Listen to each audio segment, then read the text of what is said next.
The postman is a weird guy. He's like an extreme workaholic who only cares about delivering letters. But we have seen this strange man in a lot of Zelda games, and in some he actually has quite an important role. So let's have a look at the postman and see how he changed. Yeah, that's right, in terms of use, design, gameplay and story in all those years.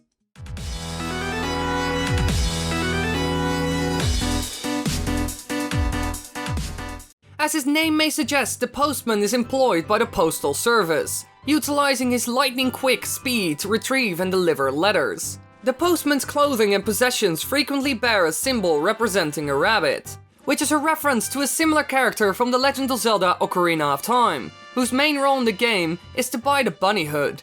So the one that we see in Ocarina of Time is not actually the postman, but he did eventually become the postman that we all know and love.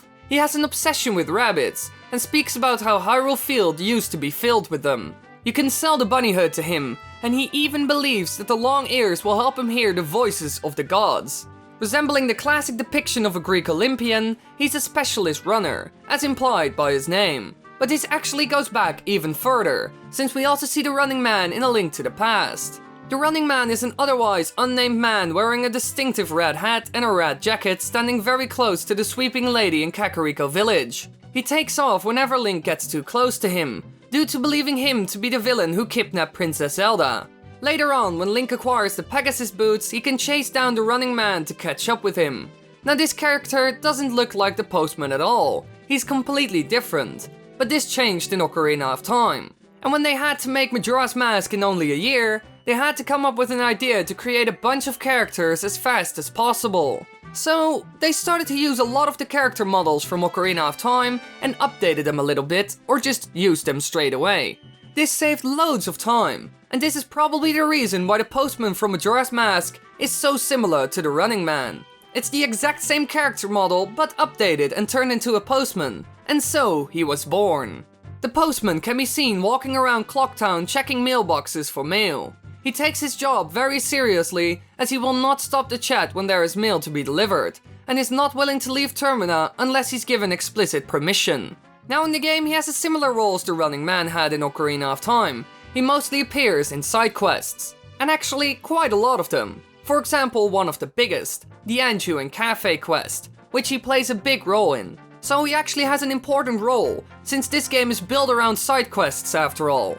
And besides that, you can even get his hat, and then you can essentially do his job, which is a funny feature in my opinion. But it's pretty useless, since you can only get a heart piece and some rupees. Now in the next game he got a really small role, weirdly enough. He's only seen in one side quest, but you do get a really good item from this. He works in the post office in Lina City in The Legend of Zelda Oracle of Ages. He's the only post official, however he often fails to deliver mail on time due to the fact that he has no clock. Link can give him the Po clock to help him, prompting him to rush out to deliver letters. He leaves behind a piece of stationery, which is part of a trading quest for the Noble Sword. So this quest actually leads to one of the most powerful weapons in the game, and in some cases you can end up with the Master Sword. Overall he plays a tiny role in the game, which is weird since a lot of people actually liked him in the previous one. And it wasn't going to get any better for the postman, since they even replaced him in the Wind Waker with the Rito. Although it is heavily implied that a member of the Rito tribe in the Wind Waker, Koboli, is a descendant of either the Running Man of Ocarina of Time or the Postman of Majora's Mask. This is due to the obvious similarities in facial appearance. Koboli's occupation also suggests that he's a descendant of the Postman. The text from the Nintendo Gallery explicitly states that he belongs to a family that has been of the mailing profession for generations. So maybe they tried to make a little Easter egg by doing this, but this was never confirmed. And the postman's role in the game following became smaller and smaller.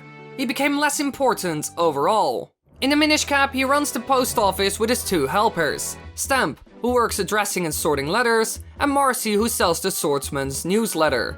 Nothing important at all. So does this mean that this is the end of the postman? Are they gonna let him fade into history? Well, no. Eventually he came back as a character with a clear and important role in the game Twilight Princess. The postman is first seen running away from Kakariko Village across Hyrule Field when the Eldin province is engulfed in Twilight. After Link dispels the Twilight from the area, the postman appears at sporadic intervals to deliver letters to Link, some of which contain pointers as where to go next. He can later be seen in various locations such as Telma's Bar, behind the throne of Zora's Domain, and the Orden Ranch Barn. Oddly, he can also be seen at the bottom of the Cave of Ordeals the second time Link completes it. Now in my opinion, this is the best version of the Postman. He is so weird in this game. Just look at how he approaches you.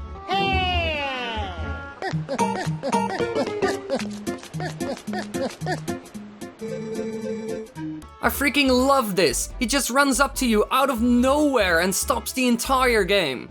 Besides this, he also has an important role. He kind of guides you throughout the game. For example, letters from the bomb shop about new items that you need to buy, and some are needed to progress in the game. However, I don't know why he's in all those strange places, trying to read letters, and find out what to do.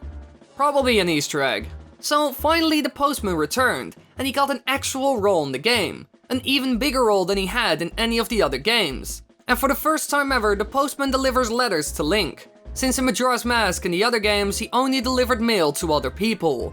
He became important to Link in the game in general, since he finally really interacts with the player instead of only being part of a side quest. But would this continue, and would they bring something new to the table? Could they even do something new with him? Well, he actually returned in the DS handheld games. Let's start with Phantom Hourglass. The Postman appears whenever Link receives mail from other characters, or the unknown service that replies to prize postcards. He wears a red hat and flies over the sea with wings. As opposed to other postmen, this one reads Link the contents of a letter out loud, rather than simply giving him the letter to read himself. In the game, he has recently been hired by the postmaster. His boss is fond of his work ethic, telling Link in a letter that the new employee is as diligent and efficient as they come. So in this game, it didn't really change a lot. It was mostly the same and actually went back to his mentality from Majora's Mask, since he takes his work very seriously, maybe even borderline workaholic. But his wings do remind me of the Rito, so he is more like a combination between these birds and the original Postman. In the game after this, Spirit Tracks, only two minor things changed. He lost his wings and doesn't read out loud anymore. And that's where his story ends. We don't even see him in Skyward Sword, sadly enough.